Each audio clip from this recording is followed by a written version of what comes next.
তিনি জাতির মায়ায় কাঁদছেন।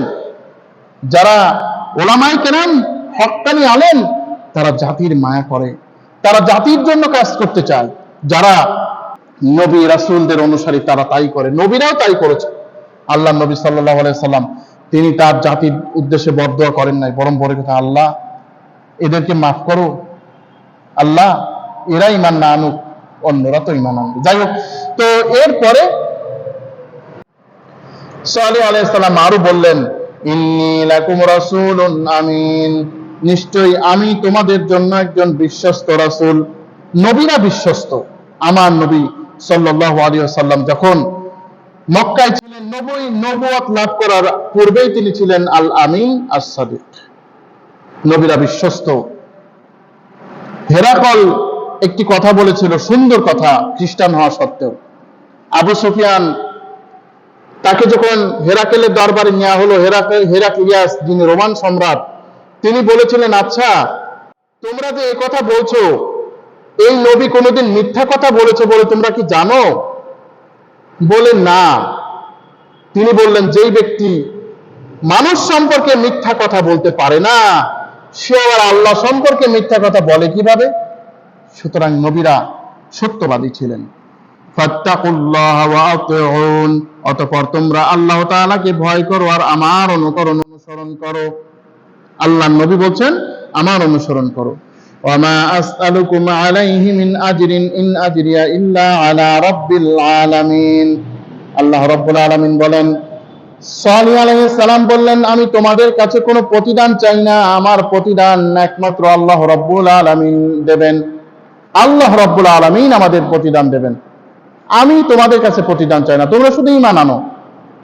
ফেরার বাণী টিভি চ্যানেল কর্তৃক আয়োজিত কোরআনে কারিমে সালেহ আলাইহিস সালাম সম্পর্কে অনেকগুলি আয়াত আল্লাহ তাআলা নাজিল করেছেন।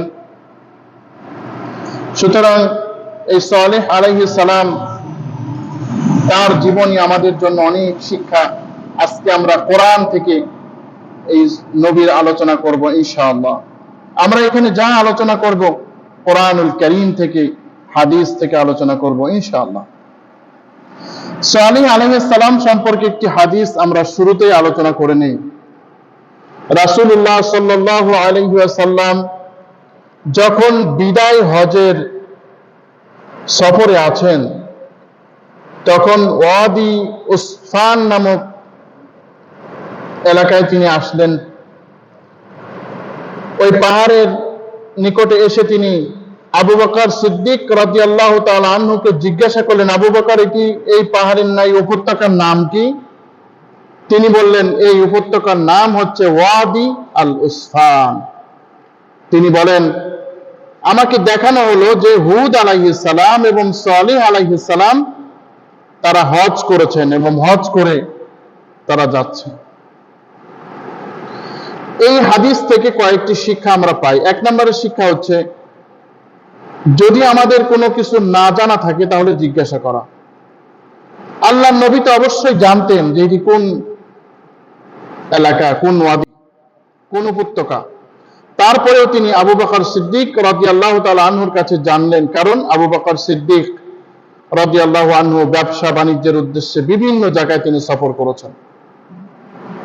সুতরাং আমরাও যদি কোনো কিছু আমাদের না জানা থাকে, ইসলামের বিষয়ে কোনো কিছু না জানা থাকে, তাহলে আমরা জিজ্ঞাসা করব। আমরা পণ্ডিতি করে নিজেই ফতোয়া দিতে যাব না। আমরা জিজ্ঞাসা করব যে আমরা জানা নাই আমাদের। আল্লাহ রাব্বুল আলামিন সূরা আন-নাহল কোরআনে কারীমের 16 নম্বর সূরা 43 নম্বর আয়াত এবং সূরাতুল আম্বিয়া 21 নম্বর আয়াতের 21 নম্বর সূরার 7 নম্বর আয়াতে বলছেন, ফাসআলু আহলাদ যিকরি ইন কুনতুম লা তা'লামুন। তোমরা যদি না জানা থাকে তাহলে জিজ্ঞাসা করো। 2 নম্বর এখানে শিক্ষা যে হজ তখনও ছিল।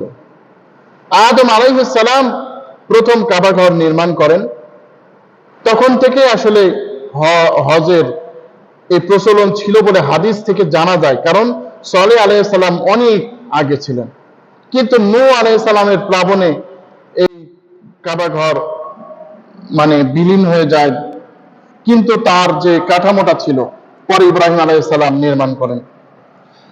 এরপরে আরো একটি কথা হচ্ছে যে নবীকে আল্লাহ তাআলা এমন কিছু শিক্ষা দেন যা গায়বের বিষয়, যা আমরা জানি না। আল্লাহ রাসূল সাল্লাল্লাহু আলাইহি ওয়াসাল্লামকে এমন কিছু শিক্ষা দিয়েছেন আল্লাহ, যা আমাদের জানা নাই। আসলে গায়বের মালিক তো কেউ নয়, গায়বের মালিক নবীও নয়, কোনো অলিও নয়, কোনো বুজুর্গও নয়, কেউ নয়, কিন্তু গায়বের মালিক আল্লাহ। আল্লাহ পাক যাকে ইচ্ছা করেন তিনি জানাতে পারেন। আলিমুল গায়বি ফালা ইউযহিরু আলা গায়বিহি আহাদা, তিনি দৃশ্য অদৃশ্যের জ্ঞানী।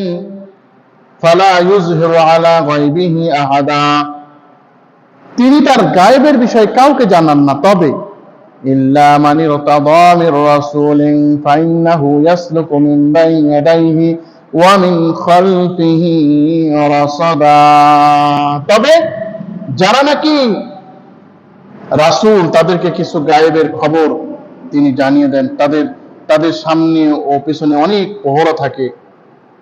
তো এই যে গায়েবের বিষয়, এটি আল্লাহ তাআলাই জানেন। সালেহ আলাইহিস সালাম সম্পর্কে আরো একটি হাদিস রয়েছে। আল্লাহ নবী সাল্লাল্লাহু আলাইহি ওয়াসাল্লাম যখন তবুক যুদ্ধে যাচ্ছেন, তখন তিনি মাদায়েন সালেহ নামক একটি এলাকায় যাত্রা বিরতি করলেন। সাহাবায়ে কেরাম জানেন যে এই এলাকায় একটি সম্প্রদায়কে ধ্বংস করা হয়েছে, সামুদ জাতিকে। তারা দেখতে গেলেন, অনেকেই এই কূপ থেকে পানিও নিলেন, কিছু পানি তারা পান করলেন।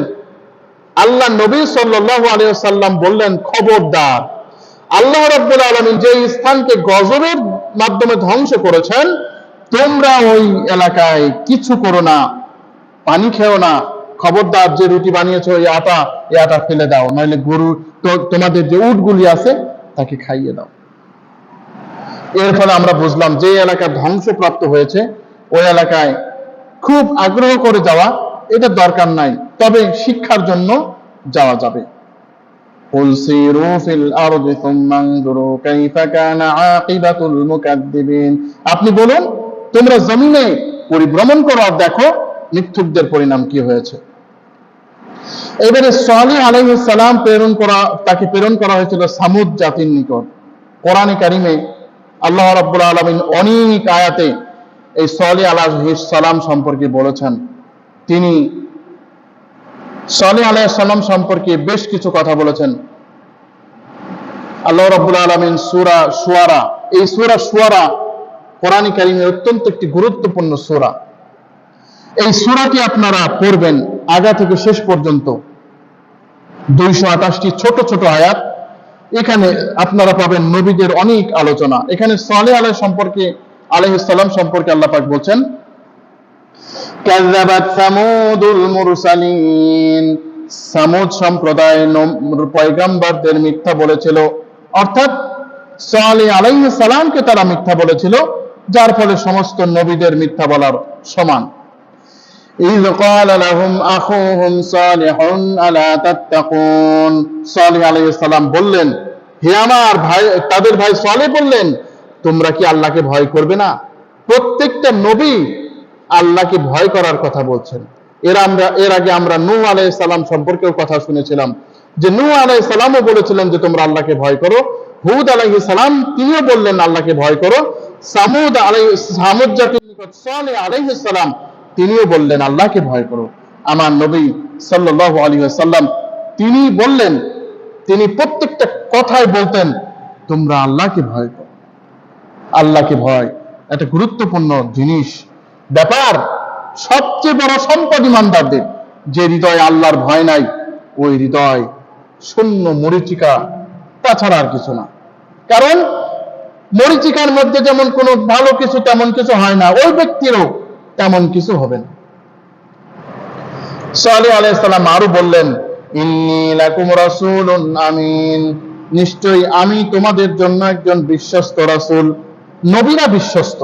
আমার নবী সাল্লাল্লাহু আলাইহি ওয়াসাল্লাম যখন মক্কায় ছিলেন, নবুয়ত লাভ করার পূর্বেই তিনি ছিলেন আল আমিন আস-সাদিক, নবীরা বিশ্বস্ত। হেরাকল একটি কথা বলেছিল, সুন্দর কথা, খ্রিস্টান হওয়া সত্ত্বেও। আবু সুফিয়ান তাকে যখন হেরাকেলের দরবারে নেওয়া হলো, হেরাক্লিয়াস যিনি রোমান সম্রাট, তিনি বলেছিলেন, আচ্ছা জি আচ্ছা আচ্ছা তোমরা যে এই কথা বলছো, এই নবী কোনোদিন মিথ্যা কথা বলেছে বলে তোমরা কি জানো? বলে না। তিনি বললেন, যেই ব্যক্তি মানুষ সম্পর্কে মিথ্যা কথা বলতে পারে না, সে আবার আল্লাহ সম্পর্কে মিথ্যা কথা বলে কিভাবে? সুতরাং নবীরা সত্যবাদী ছিলেন। ফাত্তাকুল্লাহ ওয়া আতিউন, অতঃপর তোমরা আল্লাহ তাআলাকে ভয় করো আর আমার অনুসরণ করো। আল্লাহর নবী বলছেন, আমার অনুসরণ করো। ওয়ামা আসআলুকুম আলাইহি মিন আজরিন ইন আজরিয়া ইল্লা আলা রাব্বিল আলামিন। আল্লাহ রাব্বুল আলামিন বলেন, সালিহ আলাইহিস সালাম বললেন, আমি তোমাদের কাছে কোনো প্রতিদান চাই না, আমার প্রতিদান একমাত্র আল্লাহ রাব্বুল আলামিন দেবেন। আল্লাহ রাব্বুল আলামিন আমাদের প্রতিদান দেবেন। আমি তোমাদের কাছে প্রতিদান চাই না, তোমরা শুধু ঈমান আনো। বললেন, আতুতরাকু ফীমা হাহুনা আমিনিন, তোমরা কি মনে করো তোমাদেরকে এখানেই নিরাপত্তার সাথে ছেড়ে দেওয়া হবে? তোমাদেরকে আর ধরা হবে না? তোমাদের এভাবে নিরাপত্তায় বাঁচতে দেওয়া হবে? আফাহাসিবতুম আন্নামা খালাকনাকুম আবাসান ওয়া আন্নাকুম ইলাইনা লা তুরজাউন, তোমরা কি মনে করেছো তোমাদেরকে আমি এমনি এমনি সৃষ্টি করেছি আর তোমাদের আমার কাছে ফিরতে হবে না? আল্লাহ পাক বলছেন। শুধু তাই না, আরো তিনি নসিহত করলেন, ফি জান্নাতি ওয়া উয়ুন, তোমাদের এই বাগানের মধ্যে আর নদ নদীর মধ্যে কি চিরদিন ছেড়ে দেওয়া হবে। ওয়া যুরু'আন ওয়া নাখলিন তালউহা হাদিম, তোমাদের কি এই যে তোমাদের যে খেজুর বাগান রয়েছে, এই মঞ্জরিত যে খেজুর বাগান থকে থকে ধরে আছে, এখানে কি তোমাদের ছেড়ে দেওয়া হবে? ওয়াতানহিতুনা মিনাল জিবালি বুয়ুতান ফারিহিন, তোমরা পাহাড় খোদাই করে তোমরা বাড়িঘর নির্মাণ করছো, তোমাদের কি এই শক্তি ধ্বংস করতে পারবেন না আল্লাহ তাআলা? ফাত্তাকুল্লাহ ওয়া আতিউন, তোমরা আল্লাহ তাআলাকে ভয় করো আর আমার অনুসরণ করো। ওয়ালা তুতিউ আমরাল মুসরিফিন, তোমরা ওই সমস্ত অপরাধীদের অনুসরণ করো না, আল্লাযীনা ইউফসিদুনা ফিল আরদি ওয়া লা ইউসলিহুন, বললেন যে যারা নাকি ফাসাদ সৃষ্টি করে ও সংশোধন করে না, তাদের অনুসরণ তোমরা করো না। এখানে কয়েকটা বিষয়, একটা বিষয় না বললেই নয়। যারা ফাসাদ সৃষ্টি করে, যারা বিপর্যয় সৃষ্টিকারী সন্ত্রাসী, তাদের অনুসরণ করতে আল্লাহ তাআলা নিষেধ করেছেন। আজকে দেখেন আমরা কার অনুসরণ করছি? যারা ইসলামের পক্ষে, যারা আল্লাহর পক্ষে, যারা কোরআনের পক্ষে, আমরা তাদেরকে পরিত্যাগ করছি। যারা তাগুতের পক্ষে, যারা শয়তানের পক্ষে, যারা ইবলিসের পক্ষে, যারা মানব রচিত বিধান দিয়ে যারা নিজেদেরকে পরিচালনা করে, আমরা তাদের অনুসরণ করছি। কিন্তু ভেবে দেখেছেন একটু? আমরা ভেবে দেখি না বলে আমাদের এই অবস্থা। আজকে একজন যাবে, আরেকজন এসে আমাদেরকে অমনি গলার ভিতরে পা দিয়ে তারপরে দাঁড়াবে। তাহলে আমাদের সচেতন হতে হবে, ইসলামের দিকে ফিরে আসতে হবে, কোরআনের দিকে ফিরে আসতে হবে, হাদিসের দিকে ফিরে আসতে হবে। এইবারে তার জাতি কি বললো জানেন? ক্বালু ইন্নামা আনতা মিনাল মুসাহহারিন, ও সালেহ, তুমি একজন জাদুকর ছাড়া আর কি? নবীদেরকে জাদুকর বলা হয়েছে, আমার নবীকেও জাদুকর বলা হয়েছে, মূসা আলাইহিস সালামকেও জাদুকর বলা হয়েছে। প্রত্যেক নবীকে ওরা জাদুকর বলতো। তুমি তো একজন জাদুকর গো। মা আনতা ইল্লা বাশারুম মিসলুনা ফাতি বিআয়াতিন ইন কুনতা মিনাস সাদিকিন, বললেন যে আমাদের ধারণা তুমি তো আমাদের মতোই মানুষ, সুতরাং তুমি কোন নিদর্শন যদি আনার থাকে তোমার, তাহলে নিয়ে আসো, দেখি কোন নিদর্শন একটু নিয়ে আসো। এইবারে নবীরা তো মানুষ। কোরআনে কারিমের মধ্যে আল্লাহ পাক কয়েকটি জায়গায় বলেছেন নবীকে, ও নবী, কুল ইন্নামা আনা বাশারুম মিসলুকুম, হে নবী বলো আমি তোমাদের মতো একজন মানুষ। সুতরাং এই যে মানুষ, নবীরা মানুষ, এটাই মানতে চায় না। নবী, তোমার আবার বাজার করার দরকার কি, খাওয়ার দরকার কি? আমাদের দেশেও বলে, কিন্তু কোন একটা প্রাইভেট হুজুর যদি একটা ছাত্র ছাত্রী পড়ায় 100 টাকা বেতন চায় যে মাসের শেষে বেতনটা দেন, তো হুজুররা এইটুক পড়ায় আবার টাকা নেবে কেন? হুজুররা না খেয়ে মরবে। আমাদের সমাজে এরকম আছে। কিন্তু তো নবী আবার কেমন কথা, নবী আবার বাজারে যাবে, এটা কথা হলো না। এইবারে বললো তুমি একটা নিদর্শন নিয়ে আসো, ফাতিবি আয়াতিন ইন কুনতা মিনাস সাদিকিন, কোন একটা নিদর্শন নিয়ে আসো যদি সত্যবাদী হও। কি নিদর্শন চাও তোমরা?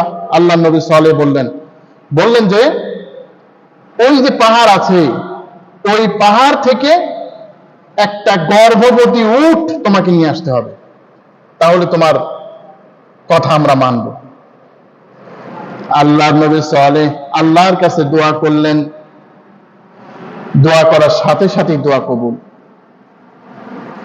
পাহাড় আস্তে আস্তে নড়তে শুরু করলো, এরপর পাহাড়টা ফেরে গেল, এরপর একটা গর্ভবতী উট বেরিয়ে আসলো। সুবহানাল্লাহ। এই দেখে জুন্দ ইবনে আমর নামক একজন নেতা সাথে সাথে ঈমান আনলো, কিন্তু অধিকাংশ মানুষই কিন্তু ঈমান আনলো না, আবার বিরোধিতা করতেও পারলো না, কারণ উট যেহেতু চলে আসছে, যদি আবার কিছু না কিছু হয়ে যায়। এই সম্পর্কে কোরআনে কারিমে আল্লাহ রাব্বুল আলামিন বলছেন, وَإِلَى ثَمُودَ أَخَاهُمْ صَالِحًا قَالَ يَا قَوْمِ اعْبُدُوا اللَّهَ مَا لَكُمْ مِنْ إِلَٰهٍ غَيْرُهُ قَدْ جَاءَتْكُمْ بَيِّنَةٌ مِنْ رَبِّكُمْ هَٰذِهِ نَاقَةُ اللَّهِ لَكُمْ آيَةً فذروها تأكل في أرض الله ولا تمسوها بسوء فيأخذكم عذاب عظيم। সালেহ আলাইহিস সালাম বললেন, আল্লাহ পাক এখানে বললেন আমি সালেহকে প্রেরণ করেছি তার জাতির নিকট। তিনি বললেন, হে আমার জাতির লোকেরা, আল্লাহ তাআলার ইবাদত করো। এই ইবাদতের কথা সব সময় আল্লাহর নবীরা বলেছেন। ইবাদত অত্যন্ত গুরুত্বপূর্ণ। আল্লাহ রাব্বুল আলামিন মানুষকে সৃষ্টি করেছেন, জিনকে সৃষ্টি করেছেন আল্লাহ তাআলার ইবাদতের জন্য। এই ইবাদত নিয়ে কথা বললাম আমরা অনেক। আমরা অনুরোধ করব যে ইবাদত আমরা আল্লাহর করব। ইবাদত কবুল হওয়ার জন্য কিন্তু 3টি শর্ত আছে। আজকে এই শর্তগুলি আপনাদেরকে একটু বলি। 1 নম্বর শর্ত হলো সহিভাবে ঈমান আনতে হবে। ঈমানের ভিতরে কোনো ভেজাল থাকা যাবে না। ঈমানের কি কি পিলার আছে, কি কি রোকন আছে, ঈমানের কি কি পিলার আছে, রোকন আছে, এগুলো আমরা আলোচনা করেছিলাম। 7টি ঈমানের শাখা, শুনে নেবেন। এরপরে ঈমান ভঙ্গের 10টি কারণ আমরা আলোচনা করেছিলাম, তাও শুনবেন, তাহলে বুঝতে পারবেন যে ঈমান কত গুরুত্বপূর্ণ জিনিস। 2 নম্বর হচ্ছে ওই কাজটি করতে হবে আল্লাহর নিয়ত, আল্লাহর সন্তুষ্টির জন্য। কোরআনে কারিমে সূরা আল বাইয়িনাহ 98 নম্বর সূরার 45 নম্বর 5 নম্বর আয়াত, ওয়ামা উমিরু ইল্লা লিয়াবুদুল্লাহা মুখলিসিনা লাহুদ-দীন হুনাফা। আল্লাহ তাআলা বলছেন, তোমাদেরকে আদেশ করা হয়েছে আল্লাহ তাআলার ইবাদত করার জন্য খালিস ভাবে, হুনাফা, খালিস ভাবে আল্লাহ তাআলার ইবাদত করার কথা বলা হয়েছে। 3 নম্বরের শর্ত হলো সুন্নতের অনুসরণে। যে ইবাদতটি করবেন তা হতে হবে সুন্নাহ ভিত্তিক। দরুদ কিভাবে পড়বেন? সুন্নাহ ভিত্তিক হতে হবে। নামাজ কিভাবে পড়বেন? সুন্নাহ ভিত্তিক, আল্লাহর নবীর পদ্ধতি অনুযায়ী হতে হবে। জিকির করতে হবে কিভাবে? সুন্নাহ ভিত্তিক। এমন না যে কোনো এক বুজুর্গ সাহেব আমাকে কিছু জিকির দিয়া দিল আর আমি পড়লাম। একজন বলল, ভাই তোমরা 10 লক্ষ বার আল্লাহু আল্লাহ বলবা, আর আমি তাই বললাম, তাই কি ইবাদত হবে? না, ইবাদত ওইটাই হবে যদি সুন্নাহ ভিত্তিক আমরা ইবাদত করি। তাহলে 3টি শর্ত বোঝা গেল। 1 নম্বরের শর্ত হচ্ছে যে আল্লাহ তাআলার উপর নির্ভেজাল ঈমান। 2 নম্বরে হচ্ছে ইখলাস, সহি নিয়ত করা। 3 নম্বর হচ্ছে নবীর সুন্নাহ অনুসরণ। যাই হোক, তিনি বললেন কি, ইয়া কওমি ইবুদুল্লাহা মা লাকুম মিন ইলাহিন গায়রুহু, তোমরা আল্লাহ তাআলার ইবাদত বন্দেগী করো। তিনি বললেন, শোনো, ক্বাদ জাআতকুম বাইয়িনাতুম মির রাব্বিকুম, তোমাদের নিকট আল্লাহর পক্ষ থেকে একটা নিদর্শন চলে এসেছে। কিন্তু নিদর্শন চেয়েছিলেন, নিদর্শন এসেছে। হাযিহি নাকাতুল্লাহি লাকুম আয়াতান, এই যে তোমরা দেখছো এটা আল্লাহর উষ্টি, এটা আল্লাহর একটা নিদর্শন। এইভাবে কোনোদিন উষ্টি বেরিয়ে আসে না। কিন্তু এইভাবে উষ্টি বেরিয়ে আসে না। সুতরাং এটি একটা নিদর্শন। فذروها تأكل في أرض الله ولا تمسوها بسوء فيأخذكم عذاب عظيم। সুতরাং ফাদারুহা, তোমরা ছেড়ে দাও এই উষ্টি জঙ্গলের ঘাস পাতা খেয়ে বেড়াক, মন্দ উদ্দেশ্য তোমরা একে স্পর্শ করো না, নইলে কিন্তু তোমাদের বড় ধরনের আযাবের সম্মুখীন হতে হবে। অন্য আয়াতে আল্লাহ পাক বলেন সূরা হুদের 65 নম্বর আয়াতে, আর এটি হচ্ছে 74 নম্বর আয়াত, وَيَا قَوْمِ هَٰذِهِ نَاقَةُ اللَّهِ لَكُمْ آيَةً فَذَرُوهَا تَأْكُلْ فِي أَرْضِ اللَّهِ وَلَا تَمَسُّوهَا بِسُوءٍ فَيَأْخُذَكُمْ عَذَابٌ قَرِيبٌ। হে আমার কওমের লোকেরা, এটি হচ্ছে আল্লাহ তাআলার একটি নিদর্শন। এই উষ্টি তোমরা فَذَرُوهَا تَأْكُلْ فِي أَرْضِ اللَّهِ بِسُوءٍ, তোমরা এই জমিনে একে ঘাস খেয়ে বেড়াতে দাও, মন্দ উদ্দেশ্যে কিন্তু স্পর্শ করো না, নইলে কিন্তু তোমাদের জন্য অনেক বড় ধরনের আযাব রয়েছে। এইবারে পানি মেয়াদ ভাগ করে দিলেন। উটটি এত বড়, উটটির প্রচুর পানি খাওয়া লাগে। সালেহ আলাইহিস সালাম বললেন হাযিহি নাকাতুল্লাহি লাকুম শিরবুন ওয়া লাকুম শিরবু ইয়াউমিন মা'লুম। এই যে উট দেখছো, উটের জন্য রয়েছে একটি পানি পানের পালা, তোমাদের জন্য একটা পানি পানের পালা রয়েছে। যেই দিন এই উট পানি পান করবে, ওই দিন কিন্তু তোমরা পানি পান করতে পারবে না, তোমরা পরের দিন পানি নিতে পারবে। তবে যেই দিন তোমরা পানি খেতে পারবে না, ওই দিন উটের দুধ খেতে পারবে। এত পরিমাণ দুধ হয়। আল্লাহু আকবার। এই বরকত কিন্তু কিয়ামতের আগে আল্লাহ রাব্বুল আলামিন দিবেন। রাসূলের হাদিসে পাওয়া যায় যে আল্লাহ নবী সাল্লাল্লাহু আলাইহি ওয়াসাল্লাম বলেছেন যে একটা উট গোটা গোত্রের জন্য যথেষ্ট হবে। সুবহানাল্লাহ। একটা ছাগলের দুধ গোটা পরিবারের জন্য যথেষ্ট। সুতরাং এরকম বরকত কিয়ামতের আগে আসবে, এখনো আসতে পারে। আল্লাহর পক্ষ থেকে যদি আমরা আল্লাহর প্রতি ঠিকমতো ঈমান আনি, আল্লাহর প্রতি যদি আমরা ঠিকমতো ঈমান আমরা আনতে পারি, ওয়ালাউ আন্না আহলুল কুরা আমানু ওয়াত্তাকাউ লাফাতাহনা আলাইহিম বারাকাতিন মিনাস সামাই ওয়াল আরদি ওয়ালাকিন কাযযাবু ফাআখাযনাহুম বিমা কানু ইয়াফসুকুন। লোকেরা যদি আল্লাহ তাআলার প্রতি ঈমান আনতো, তাকে ভয় করে যদি কাজ করত, তাহলে আকাশ ও জমিনের সমস্ত বারাকার দরজা আমি খুলে দিতাম। সূরা আরাফ 96 নম্বর আয়াত। তো এর ফলে আমরা বুঝতে পারলাম যে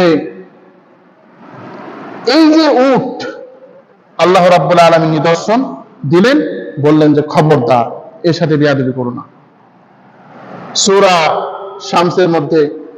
শামসের শেষের কয়েকটি আয়াত আল্লাহ রাব্বুল আলামিন বলছেন فقال لهم رسول الله ناقة الله وسقياها। আল্লাহ রাসূল বললেন যে এই উটের জন্য, তোমাদের জন্য পৃথক পৃথক পানি পানের পালা আছে, সুতরাং তাকে পানি খেতে দাও। এখন বেশ কিছুদিন চলে গেল, উট যেদিন পানি খায় ওই দিন তো তারা কেউ পানি পায় না। আবার উট এমন ভাবে চলে, কারণ ওই তো আল্লাহর নিদর্শন, অন্যান্য উট দুম্বাগুলো দেখলেই পালায়। ওই উট যে জমিনে ঘাস খেতে যায়, ওরা ওই জমিনে যেতে পারে না, ওদের উট দুম্বা। এখন কিছু কিছু মানুষ বলছে যেহেতু নবী এনেছেন, অতএব আমাদের এখানে বেশি বাড়াবাড়ি করা ঠিক হবে না, আমাদের এখানে বেশি বাড়াবাড়ি করা ঠিক হবে না, অতএব আমরা এইভাবেই থাকি। মানুষ সাহস পাচ্ছে না কিছু করার জন্য। কিন্তু একটা বৃদ্ধা মহিলা, বয়স মোটামুটি ভালোই হবে, ওর নাম হচ্ছে উনাইজা। এই উনাইজা মহিলাটি ছিল অনেক টাকা পয়সা এবং অনেকগুলি সুন্দরী মেয়ে। আসলেও আমাদের সমাজেও তো দেখা যায় যে যারা একটু বয়স্ক, তারাই দিনের বিরোধিতা মনে হয় বেশি করে। যারা একটু মুরব্বী হয়ে গেছেন, মাফ করবেন, সবাই না, কিন্তু যারা একটু মুরব্বী হয়ে গেছেন তারাই আল্লাহর দিনের বিরোধিতা করে দেখা যায় বেশি। আবু জাহেল, আবুল আহাব বয়স্ক ছিল, কত বিরোধিতা করলো নবীর। উম্মে জামিল, আবুল আহাবের স্ত্রী, আল্লাহ নবী সাল্লাল্লাহু আলাইহি ওয়াসাল্লামের চাচি, আপন চাচি, সে কিভাবে বিরোধিতা করলো। আমরা তো সূরা লাহাবের আলোচনায় শুনেছিলাম এর আগে, যার দরকার পড়বে ইনশাআল্লাহ আপনারা শুনে নেবেন। তো আর আমাদের এই চ্যানেলটিকে ইনশাআল্লাহ সাবস্ক্রাইব করতে ভুলবেন না। তো এই যে বৃদ্ধা যারা তারা সবসময়ের জন্যই এই দ্বীনের বিরোধিতা করেছে, দ্বীনের সাথে দুশমনি করলো। এখন আজকেও তো দেখা যায় যারা বৃদ্ধ কিভাবে দ্বীনের দুশমনি করে, মানুষকে শেষ করার জন্য কত প্রচেষ্টাই না চালায়। তো ওই জামানায়ও ছিল, নাম উনাইজা। তো উনি একজনকে বলল যে দেখো, তুমি এই উটটাকে হত্যা করে ফেলো। ও একটু মাস্তান টাইপের ছিল, কারণ দ্বীনের বিরোধিতা তো মাস্তানরাই করে, তাই না? মাস্তান, বড় বড় ক্যাডার, এরাই তো দ্বীনের বিরোধিতা করে, এরা দ্বীনের বিরোধিতা করে। তো মস্তানকে বলল যে দেখো, এই উষ্টটিকে হত্যা করতে হবে।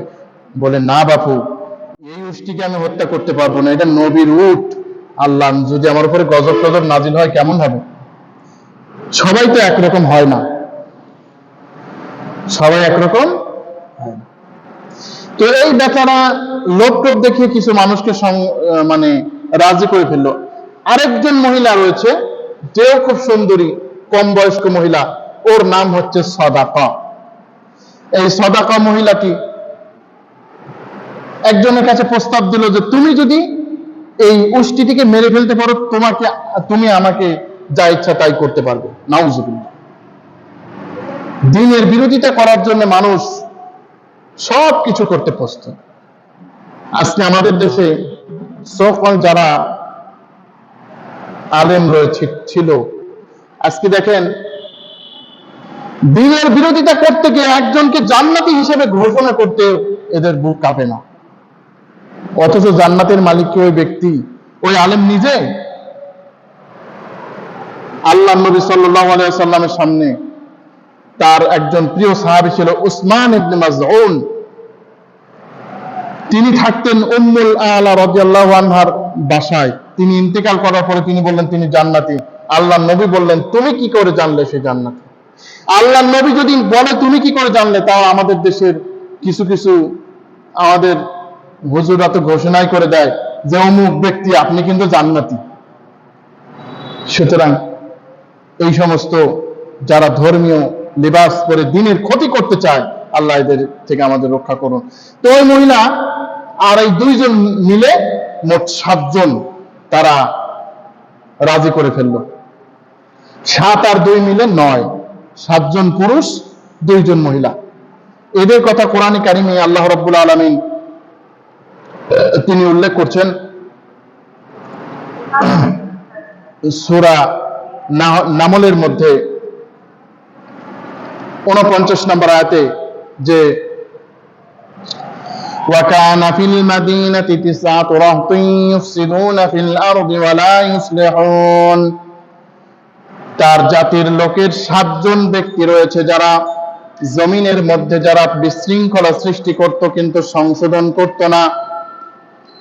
যারা নেতৃবৃন্দ আছেন তারা সর্বদা এই চিন্তায় থাকেন যে কিভাবে জমিনে অশান্তির সৃষ্টি করা যায়, কিভাবে জমিনটাতে শান্তিহীন করা যায়, যাতে মানুষ শান্তি না পায়। এই ব্যবস্থা করার জন্য তারা সব সময় রাজি থাকে। সূরা আল বাকারার 11-12 নম্বর আয়াতে তাই বলছেন ওয়াইযা কিলা লাহুম লা তুফসিদু ফিল আরদি ক্বালু ইন্নামা নাহনু মুসলিহুন। যখন তাদেরকে বলা হয় জমিনের মধ্যে ফাসাদ সৃষ্টি করো না, তখন তারা বলে আমরা মীমাংসা করছি। আলা ইন্নাহুম হুমুল মুফসিদুন ওয়ালাকিন লা ইয়াশউরুন। শুনে রাখো, এরাই হচ্ছে প্রকৃতপক্ষে ফাসাদ সৃষ্টিকারী, কিন্তু এরা বুঝতে পারে না। আসলে এই নেতৃবৃন্দ ফাসাদ সৃষ্টি করে কি করে, তারা কি না করে, আল্লাহ পাক এর চিত্র তিনি বর্ণনা করছেন যে যারা এইরকম ভাবে নেতৃবৃন্দ তারা কি করে, আইজ্জাতু আহলিহা ওয়া আযিল্লাতান ওয়া কাযালিকা ইফআলুন, যে যারা তারা সম্ভ্রান্ত যারা তাদেরকে হত্যা করে, আর যারা তারা জমিনের মধ্যে ফাসাদ সৃষ্টি করে। আজকে দেখেন আমাদের বিশ্বে কি অবস্থা, জমিনের মধ্যে ফাসাদ সৃষ্টি করছে কারা, আর এগুলো বাদ দিয়ে আলেমদের বানানো হচ্ছে চরমপন্থী, প্রতিক্রিয়াশীল মৌলবাদ। যাই হোক, তারা 9 জন সিদ্ধান্ত নিল যে কে আমাদের মধ্যে এই কাজটি করবে। তো একজনের নাম ছিল কেদার ইবনে সালেব। ওই কেদার ইবনে সালেব বলল যে আমি এই কাজ করতে পারবো, কোনো সমস্যা নেই, কিন্তু শর্ত আছে, তোমাদের সবাইকে এক হতে হবে। তার মানে আমি যে কাজ করব, গজব টজব আসলে কিন্তু তোমাদের সবার উপরে পড়তে হবে। বাপু আমি একা কাজ করব আর তোমরা বেঁচে থাকবে, তা হবে না। সে পুরুষদের মতামত নিল, মহিলাদের মতামত নিল, নারীদেরও মতামত নিল, এমনকি শিশুদেরও মতামত নিল। ঠিক আছে, বলল ঠিক আছে, আমি যথেষ্ট এই কাজের জন্য। আল্লাহ রাব্বুল আলামিন কোরআনুল কারীমের মধ্যে সুন্দর করে বলছেন, ইযিম বাসা আশকাহা, তাদের মধ্যে সবচাইতে যে হতভাগ্য ব্যক্তি আসকাল কওম, কেদার ইবনে সালেম, সে সিদ্ধান্ত গ্রহণ করলো যে সে এই কাজ করবে। সবাই কিন্তু গুনাহের কাজ করতে সাহস পায় না। এই যে আজকাল আলেমদের উপরে নির্যাতন বলেন, যাই বলেন, সবাই পারে না, কিন্তু কিছু কিছু মানুষ আছে হতভাগ্য। যেমন আল্লাহর নবী যখন মসজিদে হারামে নামাজ পড়ছিলেন, আবু জেহেল বলল কে আছে যে ওই উটের নারী ভুঁড়ি, পচা নারী ভুঁড়ি চাপিয়ে দেবে। ও উকবা ইবনে আবি মুঈজ নামক একজন আসকাল কওম শয়তান, সে বলল আমি পারবো। ওই কেদার ইবনে সালেব বলল আমি মেরে ফেলবো, চিন্তা নাই। ফাকাযযাবুহু ফাআকারুহা, আল্লাহ রাব্বুল আলামিন বলেন তারা তাকে মিথ্যা প্রতিপন্ন করলো এবং তাকে মেরে ফেললো। কিভাবে মারলো? একজন ধরলো, যেভাবে উট জবাই করা হয় ওইভাবে উটটিকে জবাই করে দিল। উটটি একটা বিকট চিৎকার। উট যখন নিহত হয়ে গেল, সালেহ আলাইহিস সালাম আসলেন। আসার পরে খুব কাঁদলেন তিনি। আহারে, তিনি জাতির মায়ায় কাঁদছেন। যারা ওলামায়ে কেরাম, হক্কানি আলেম, তারা জাতির মায়া করে, তারা জাতির জন্য কাজ করতে চায়। যারা আপনার নবী রাসূলদের অনুসারী, তারা তাই করে, নবীরাও তাই করেছে। আল্লাহ নবী সাল্লাল্লাহু আলাইহি সাল্লাম তিনি তার জাতির উদ্দেশ্যে বদদোয়া করেন নাই, বরং বলে কথা, আল্লাহ এদেরকে মাফ করো, আল্লাহ এরা ঈমান না আনুক, অন্যরা তো ঈমান আনবে। যাই হোক, তো এরপরে তিনি বললেন যে ফাকালাত তামাত্তাউ ফি দারিকুম ফি সালাসাতি আইয়াম, ঠিক আছে, উটটাকে হত্যা করে ফেললে যখন, তখন তোমরা 3 দিন একটু মজা করে নাও, 3 দিন পরেই তোমরা ধ্বংস হয়ে যাবে। এবারে তারা হত্যা করেছিল বুধবারে। তো বুধবারে দেখে, বৃহস্পতিবারে দেখে তাদের চেহারা একটু হলুদ, এরপরে দেখে আরো একটু পরিবর্তন, শনিবারে দেখে যে তাদের চেহারা একটু সম্পূর্ণরূপে কালো হয়ে গেছে, কালো। রবিবারের দিন ফাআখাযাতহুমুস সাইহাতু মুশরিকিন, যখন সূর্য উঠবে তখন একটি বিকট শব্দের দ্বারা আল্লাহ রাব্বুল আলামিন সবাইকে হালাক করে দিলেন।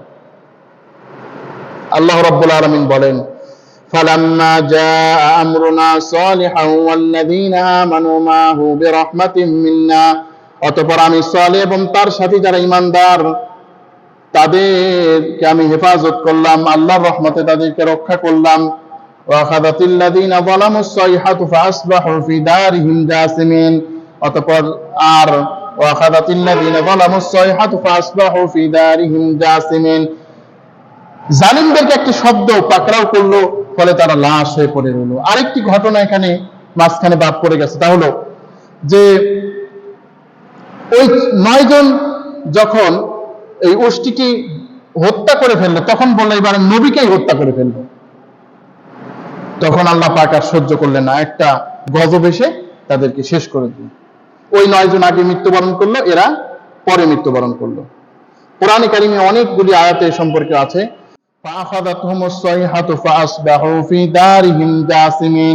একটি শব্দ তাদেরকে পাকড়াও করে ফেললো, একটি শব্দ তাদের পাকড়াও করলো, ফলে তারা একেবারে লাশ হয়ে পড়ে রইল, উপর হয়ে পড়ে রইল। ফাতাওয়াল্লা আনহুম ওয়া ক্বালা ইয়া কওমি লাকাদ আবলাগতুকুম রিসালাতু রাব্বি ওয়া নাসাহতু লাকুম ওয়ালাকিন লা তুহিব্বুনান নাসিহিন। সালেহ আলাইহিস সালাম এসে বললেন, হে আমার জাতি, আমি তোমাদেরকে বললাম, তোমরা আমার কথা শুনলে না, তোমরা তো আমার কথা শুনলে না। ওয়ালাকিন লা তুহিব্বুনান নাসিহিন, তোমাদের যারা ভালো চায় তো তাদেরকে তোমরা মোটেই ভালোবাসো না।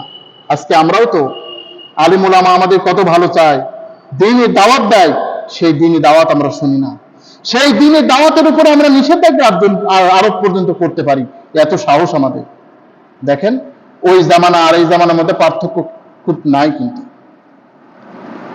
অন্য আয়াতে বলেন, ফালাম্মা জাআ আমরুনা নাজ্জাইনা সালিহান ওয়াল্লাযীনা আমানু মাআহু বিরাহমাতিন মিন্না ওয়া আখাযাতিল লাযীনা যালামুস সাইহাতু ফাআসবাহু ফি দারিহিম জাসিমিন। যখন আল্লাহর পক্ষ থেকে এই গজব আসলো, তখন আমি সালেহ এবং তার সাথীদেরকে তো রক্ষা করলাম, কিন্তু অপর যারা ছিল তাদেরকে একটা শব্দ পাকড়াও করলো। ফাদামদামা আলাইহিম রাব্বুহুম বিযামবিহিম ফাসাওয়াহা, তাদের উপরে পাথর বর্ষণ করলেন, তাদের বরাবর করে দিলেন, চিহ্ন নাই তাদের। ওয়ালা ইয়াখাফু উকবাহা, আল্লাহর কোনো ক্ষতি তারা করতে পারবে না। শুধু একজন ব্যক্তি বেঁচে গিয়েছিল, তার নাম হচ্ছে আবু রেগাল। সে ওই ব্যাপারটা দেখে সে হারামের দিকে চলে আসছিল। এখন আবু রেগালকে তো আল্লাহ ধরবেন, সুতরাং যখন সে হারাম থেকে বেরিয়ে গেল, সে সাথে সাথে নিহত হলো। এর ফলে আমরা বুঝতে পারলাম যে হারামে নিরাপত্তা আছে। ওমান দাখালাহু কানা আমিনা, যেই ব্যক্তি মসজিদে হারামে প্রবেশ করবে সে অবশ্যই নিরাপদ হয়ে যাবে। সুতরাং সালেহ আলাইহিস সালামের জাতি এখানেই শেষ হলো, তারা বিনাশ হয়ে গেল, তাদের ঘর বাড়ি এখনো আছে। শিক্ষা আল্লাহ পাক নিতে বলেছেন, ওয়াসাকানতুম ফি মাসাকিনিল্লাযীনা যালামু আনফুসাহুম কাইফা ফাআলনা বিহিম ওয়া দারাবনা লাহুল আমসাল। তারা যে ঘর বাড়ি রেখে গিয়েছিল, এখানে ওই জালিমরা এখনো চলছে। তারা দেখে কিভাবে আল্লাহ রাব্বুল আলামিন তাদেরকে নিশ্চিহ্ন করে দিয়েছিলেন। সুতরাং আমরা একটা শিক্ষা অবশ্যই এখান থেকে লাভ করতে পারি যে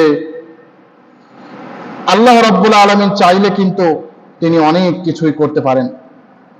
আমরা যারা নাফরমানি করি আল্লাহ তাআলার, এই সালেহ আলাইহিস সালামের এই থেকে আমরা শিক্ষা নিই। আপনাদের প্রতি আমার একটাই অনুরোধ থাকবে, আপনারা কোরআনে কারিমের এই ঘটনাগুলি পড়বেন, বিশেষ করে সূরা আরাফ, পবিত্র কোরআনে কারিমের 7 নম্বর সূরাটির 59তম আয়াত থেকে একেবারে আপনারা 95 নম্বর আয়াত পর্যন্ত পড়বেন। তাহলে আপনারা এই যে নবীদের ঘটনা, মাত্র 4 পৃষ্ঠা, এই নবীদের ঘটনা সব কিন্তু আপনারা জানতে পারবেন। এই যে নবীর কথা বলা হলো, এরপরে আপনারা সূরা শুআরা, এই শুআরা আপনারা পড়বেন। শুআরার শুরু থেকে গোটা সূরাটাই আপনারা একটু দেখার চেষ্টা করবেন, তাহলে কি হবে, নবীদের সম্পর্কে আরো অনেক কিছু আপনি জানতে পারবেন। আমাদের এই সংক্ষিপ্ত সময়ে নবীদের ব্যাপারে তো সবকিছু বলা সম্ভব না। আপনাদেরকে অনুরোধ থাকবে, এই কোরআন আপনারা পড়ুন। এই কোরআন আল্লাহ রাব্বুল আলামিন পড়ার জন্য আল্লাহ তৈরি করেছেন। এই কোরআনকে আল্লাহ রাব্বুল আলামিন তাবিজ বানানোর জন্য তৈরি করেন নাই। এই কোরআনকে আল্লাহ তাআলা কোনো শুধু ঝাড়ফুঁকের জন্য তৈরি করেন না। এই কোরআনকে আমরা পড়ার চেষ্টা করব। এই কোরআন এমন একটা জিনিস, আমরা যদি কোরআনকে পড়ি আমাদের জন্য অনেক শিফা হবে ইনশাআল্লাহ। আমরা এ পর্যন্ত যতগুলো নবী রাসূলদের কথা আলোচনা করলাম, আমরা আদম আলাইহিস সালামের আলোচনা করেছি, ইবলিসের আলোচনা করেছি, নূহ আলাইহিস সালামের আলোচনা করেছি, হুদ আলাইহিস সালামের আলোচনা করেছি, সালেহ আলাইহিস সালামের আলোচনা করলাম। ইনশাআল্লাহ আগামী পর্বে আমরা আবুল আম্বিয়া, আমাদের পিতা, মুসলিম জাতির পিতা হযরত ইব্রাহিম খলিলুল্লাহ আলাইহিস সালাতু ওয়াস সালাম সম্পর্কে বিস্তারিত আলোচনা করব। আল্লাহ আমল করার তৌফিক দান করুন, সকলে বলেন আমিন।